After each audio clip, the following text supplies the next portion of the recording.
Now, the women writers at work that mean the most to me in my life have been Mary Wollstonecraft, Charlotte Bronte, Sylvia Plath, dead, young, and not able to tell me about living a long life. And I hope that you don't mind if I speak about other work of Greer's apart from the seminal Female Eunuch. Perhaps it would help if I just gave you a little bit of context. I was 11 when the Female Eunuch came out, and I wish I could say I was one of those girls reading the book under the bedclothes by torchlight at night. But really, at that time I was a child barely keeping my head above water. I had younger siblings. I had a mother who cleaned houses and lived on what was quite literally called a deserted wives' pension, and my father was on the run from the police. Now, I am aware that this is self-dramatising, and perhaps I have learnt that from Germaine Greer. But I mean that in the deepest sense, that it's hard to speak personally in the public arena and be truthful as well, and that a certain kind of performance that allows you to live with yourself but allows you to be safe as well has to be sort of developed, and I think Greer has taught me that, as simple as that. It's easy and to whine about the media. People do it all the time. But I only knew about the Female Eunuch because of popular media, because of television. I was growing up in a household in which there were no books, which there was no any real sort of education in the adults around me. And television brought me the Female Eunuch, and it brought me Greer, and it brought me that world. And what all of that represented to a pre-adolescent child was a battleground, and the sense that something was going on out there. I could not be clear, of course, in my own mind exactly what the lines of that battle were, but I felt the energy and I understood something of what was at stake. And I can probably most acutely point this out in a little story about a moment from my childhood I remember vividly, and it was when my two small brothers and I went with my mother to a white goods store to get a washing machine on hire purchase. And I can remember this awful scene in the corridor of the white goods store, and my mother breaking down in tears, which she very, very seldom did, because she was unable to get a washing machine on hire purchase because she did not have a husband to sign the forms. Now, at that moment, an understanding that there was a battle going on in the wider world around this kind of stuff meant that I did not feel that we were in the realm of magic and that my small family were the victims of an ogre. I understood that there was a sort of systemic injustice out there, and that what that afforded me was some anger rather than shame. Okay. I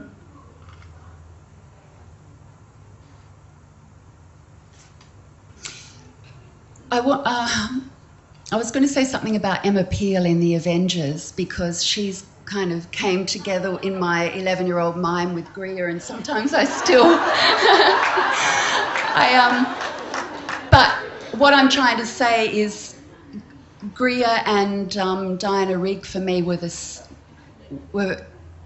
similar. They were gorgeous, they were brilliant, and they were fighters. And as we all know, battlegrounds have a certain kind of erotics. There's a sexiness about battle, not battles like Iraq and all the rest of it, but putting your shoulder to life is a sexy thing. And that was the sense of battle that I was receiving.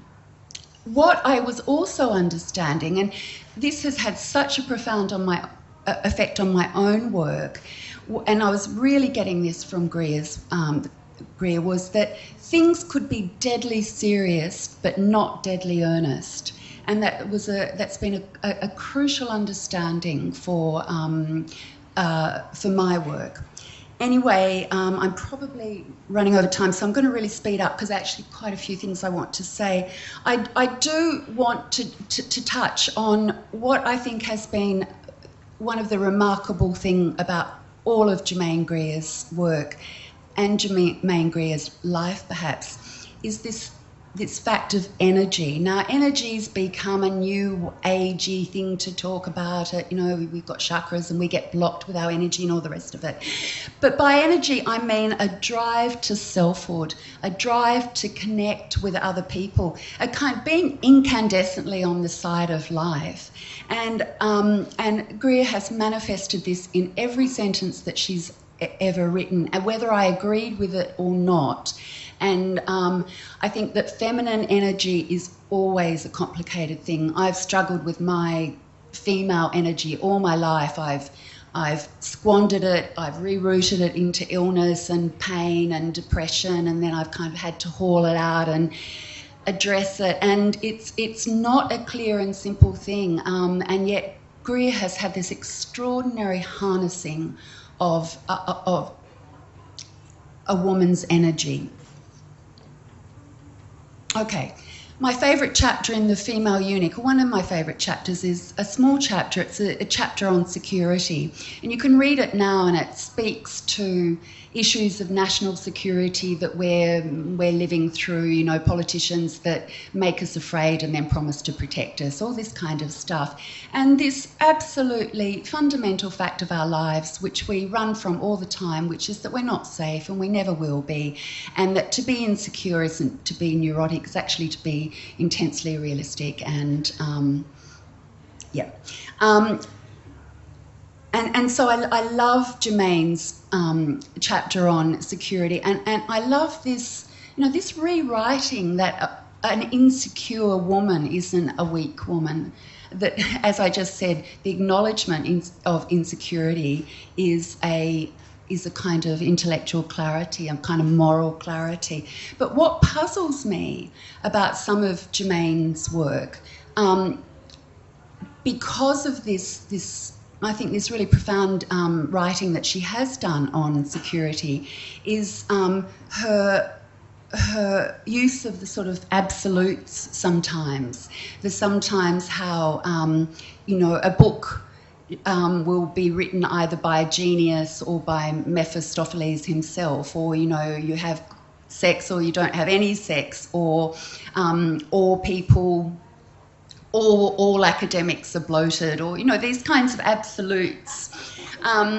And I think that some women have felt isolated by Germaine's absolutes over time because, as we all know, there are hardly any absolutes in a woman's life. A woman's life is a continual sort of negotiation and it's fluid, and I don't know if you can have a liquid absolute. Maybe you can have a supersaturated solution, I don't know. But I think, women we're so good at compromise and all those things, and I think that I feel that's at the point at which I feel alienated from some of Greer's positions when she's in that absolute. And the other thing that really sort of bothers me is that when it's easy then for women who have problems with Greer's absolutes to say, and I've heard this said before, and I think it's probably said about me too, she doesn't understand because she doesn't have women. She doesn't understand because she doesn't have children. Okay, so look, I don't have children, and Germaine doesn't, and I know that Robyn doesn't. Is that right?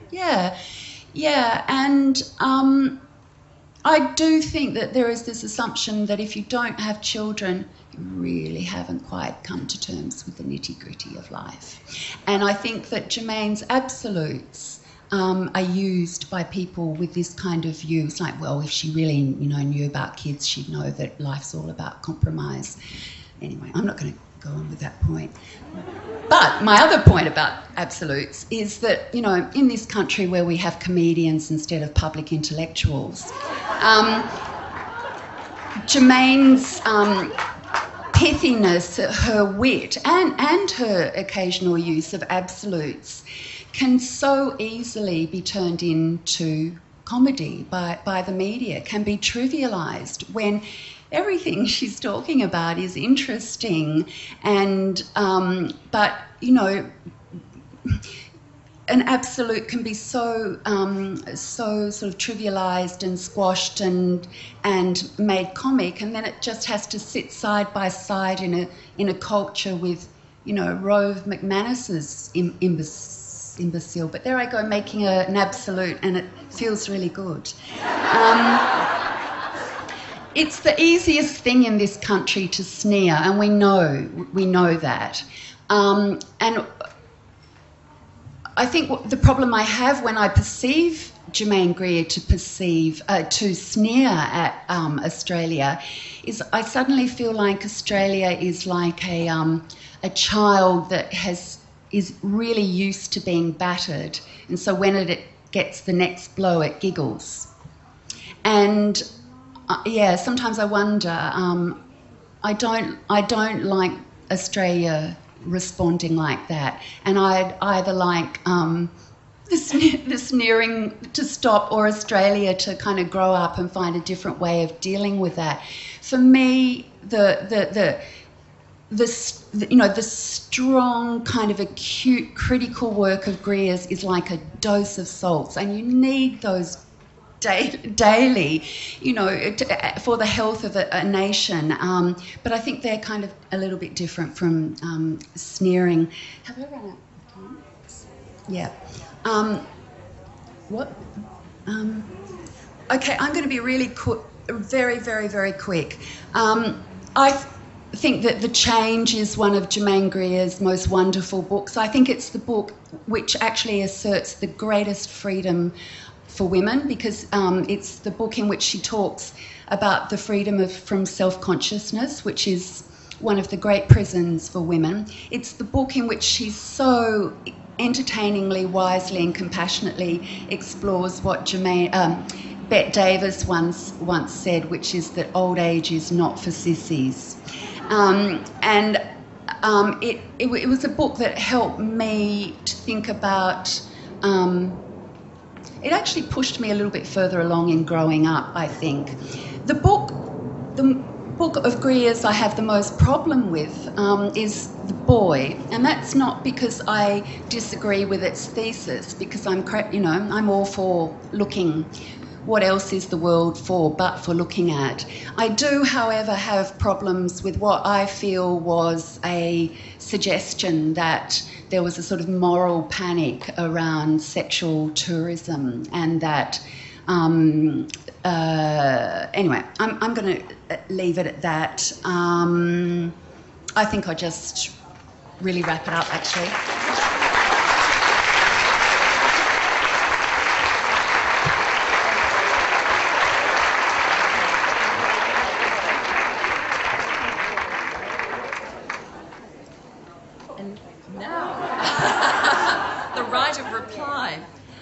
Many of you will know The Female Eunuch, when it was first published in 1970, has sold more than 1 million copies and has never been out of print. An influential scholar and author, Dr. Germaine Greer, gained her honours in English and French literature at Melbourne University, then went to study at the University of Sydney, where she gained an MA in romantic poetry, and finally to the University of Cambridge, where she received her PhD. But of course, all these scholarly works that she has done, and you mostly here will know about them, I think it's the fact that this seminal work, The Female Eunuch, is the reason that we're here today to talk about this.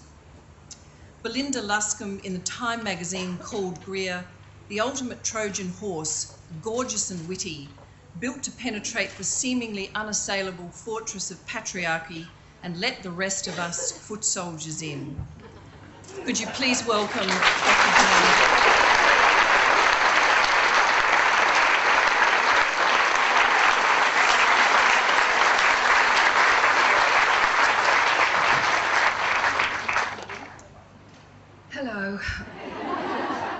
really moved to see so many people here today and so many people enduring the boring of the sun's rays into their almost unprotected skulls. I hope none of you suffer as a consequence. I'm really touched. You know, it's taken me all this time to make it to the Adelaide Festival. I've never been asked before. And lots of people have the idea that I've been asked and brushed it off. It's not true. It is also not true that I sneer at Australia. If I groan at the mismanagement of this continent, it is not because I despise it or its people. It's because both the land and the people deserve better.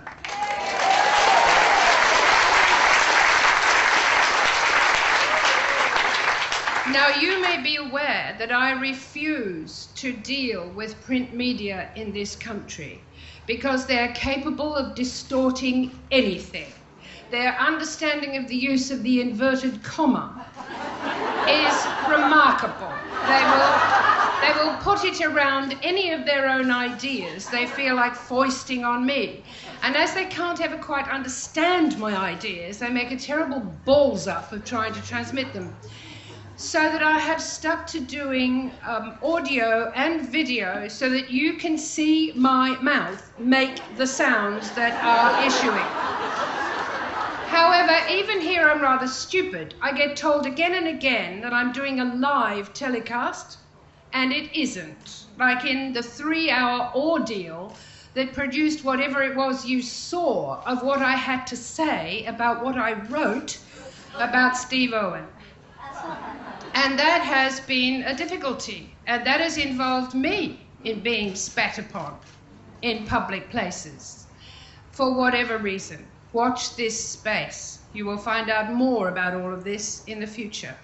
If I am critical of someone like Steve Owen, it is because I think his approach to conservation is profoundly misguided, and that's why I did it. Now, something else I want you to know about me and this apparent sneering at my country. You should know by now that in England to be Australian is bloody difficult. Ever since England became a reluctant and sniffy member of the European community, the position of Australians and New Zealanders and South Africans and Canadians in Britain has got more and more difficult. When I go home, I will stand in the longest queue. I will be dealt with at a snail's pace. When I get to the immigration desk, I will be asked to produce evidence that I paid £750, not dollars, for the right to go on paying tax in the United Kingdom. I don't have the stamp, and neither does anybody else, because they've made it so difficult that you can't actually get it. I have to produce documentary evidence of living in the United Kingdom for 40 years. When I say who will look at all this, it will be a 16-year-old on £6 an hour who won't have the foggiest idea what he's looking at. And I can't do it. I'd have to drive a Pantechnicon down to Luna House, as it is called, in Croydon. Every time I go through immigration control, they say, "Why haven't you applied for British citizenship?" And every time I say, "Because I don't want it." Imagine that. I'm an Australian. Why would I want British citizenship?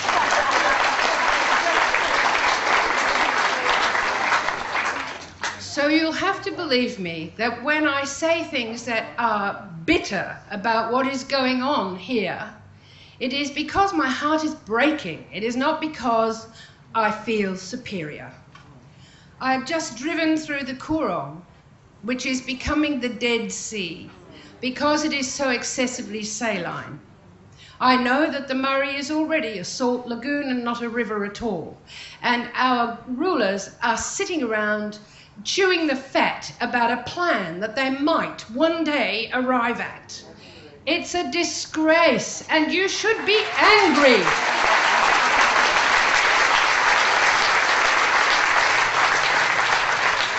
years ago on the Bert Newton programme, I said to him that all the people in Melbourne should rise up as one to declaim against the channel deepening project that will destroy Port Phillip Bay, that makes no sense at all. Bert Newton didn't know what I was talking about.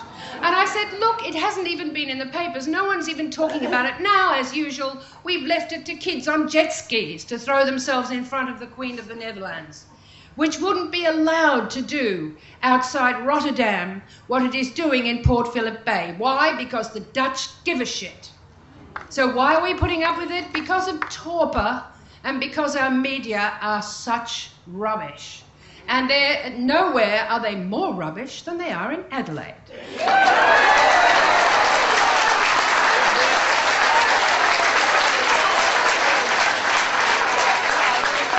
And I say that as the daughter of the, now passed on to his eternal reward, the daughter of the Melbourne representative of the Adelaide Advertiser. The Adelaide Advertiser put food on my plate. Now then, for me today, this has been an extraordinary experience. These three women have been amazingly generous to me. And I am moved beyond anything I could say to you. I'm now going to have to tell you my take on writing The Female Eunuch. I wrote The Female Eunuch because I couldn't really do anything else. I was, as usual, cross. I was cross because I was being told by cultural analysts that giving women the vote had been a total bust. They'd done nothing with it. They hadn't instituted a new world order. They had not solved the problem of international warfare, blah, blah, blah. And I found myself saying, if you gave us the vote because you knew we could do nothing with it. You knew that we would be operating within sclerotic institutions that were incapable of change. And then it occurred to me that one of the arguments I was hearing, in particular from Betty Friedan, was that after World War II, women had been sexualized because they'd been sent back home to have babies, and they were suddenly wearing push-up bras and big skirts and lots of lipstick and da-da-da. And I thought, what's that got to do with sexuality? Isn't sexuality that other thing, that élan vital, that curiosity, that the thing that makes us take risks, the thing that makes us fall in love, that thing that makes us endure the vicissitudes of a blood sport? And there's an absolute for you, and you can think about it. Sex is a blood sport. I will allow no mitigation of that basic sentiment. So I wrote a book, the best book I could write, the first book I had ever written. I'd written lots of things before that for the underground press, you know, I'd done my apprenticeship, and I set about writing a book, and at first I had no real idea. I'd written a PhD thesis and an MA thesis, so it was a pretty prosy old thing at first with great big long chapters, and then one day I realized that the women I wanted to read the book had no time, and I had to write short things. I had to write a lavatory book that you could actually swallow a bit of before you went back to whatever your daily chores might be. And so I wrote the book the way I did. I believe it's written in a quaint style. It's not unflawed. I call the style Australian Gothic. It's full of biblical echoes and Shakespearean tags and literary evidence where none belongs. Now, what is extraordinary is not the book. A book doesn't exist until it is read. What was extraordinary was the way women read that book, and they filled in its inadequacies. They built out its juvenilities. They turned it into a phenomenon. And I am immensely honored. All those women who say to me, you changed my life. There are some of you here today, and you know what I always say? No, I didn't. You changed your life. And if I was of any help to you in that process, I am truly, truly honored and grateful. You owe me nothing, I owe you everything. I owe you the courage to go on doing things the way I do them. There was a lot of rubbish when I first appeared on the scene. I was supposed to be the one good-looking feminist. I was no better looking then than I am now. I was the feminist that men liked. As if. As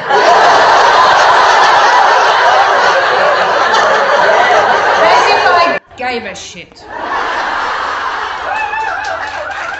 And it went on like that, with me being artificially sectioned off from the women's movement in general. And that situation has gone on. Academic feminists never, ever quote my work, because to do so is somehow to break the membrane that keeps academe irrelevant, which is what they want it to be. Now, as you know, university libraries have miles of shelves of feminist analysis, feminist theory, and the students come up to me and say, for Christ's sake, can you get them to stop teaching theory? We're bored shitless with theory. We want to do stuff. We want to do life. And I've fallen foul of the theoreticians because there's a divide. One divide says there's no such thing as female. It's a complete cultural construct, and we should all be indistinguishable on gender grounds, and there's lots of good stuff that goes into that argument. And when I say that, sounds to me like the argument that you liberate cities by bombing them to extinction. I quite like women the way they are. I like motherhood as a way of life.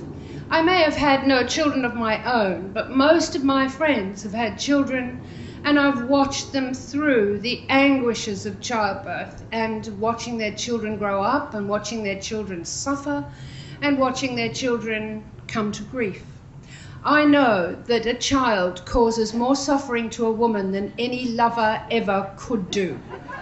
And I have great respect for motherhood. And some of you may know that I have actually fought my corner for motherhood. And it seems to me obvious, more obvious in England than it is in Australia, that people who have to do with children are all disadvantaged by the social system. It doesn't matter who they are, teachers, mothers, nurses, whoever. Every single aspect of our lives that involves children is underfinanced, underorganised, and is marginalised by our vaunted government systems. They really don't care about children, and we haven't succeeded in making them care. And I don't know of any exception to that rule in the capitalist world. When I wrote The Female Eunuch, socialism was not a ridiculous idea. We actually thought in our innocence that capitalism was about to fade away, that it was in the last years of its existence, and we might still be right. Because every now and then you think, a black hole could open up in this whole shonky system and we could all be poor tomorrow morning. And then women's skills at survival would suddenly become central to politics rather than being marginalised. I am a product of my time. I am now an old woman. I am now a fading socialist, I suppose you could say, with an Australian anarchist background. I'm still trying to understand the world around me, and I'm still trying to find the most effective ways of healing the pain. If I've planted 38,000 trees, it's not because I think that will save the universe. It's because it makes me feel just that little bit better. And I planted them in Australia. Where else would I put them? Trust me, I have never sneered at this country, but also I have uttered the odd absolute. And you would do well to consider them before rejecting them on the grounds that they're absolute. You don't have to believe me. I have never wanted anyone to believe me or to follow some kind of flag. I'm not a tour operator. That's not what I've done, and it's not what I've done with Shakespeare's wife. All I want people to do is to think. Stop doing whatever it is you're doing, especially if you're one of our governing bodies, if you're part of the gubernatorial elite. Stop. Stop doing whatever you're doing. Farmers in Australia, stop. Road building in Australia, stop. Taking water out of rivers in Australia, just stop. And everyone says, but what? We won't survive. Oh, yes, you will. You won't survive if you don't. It's time to stop and think. And that's all I've ever thought. I'm still the same old thing. My famed inconsistency is, as you see, imaginary.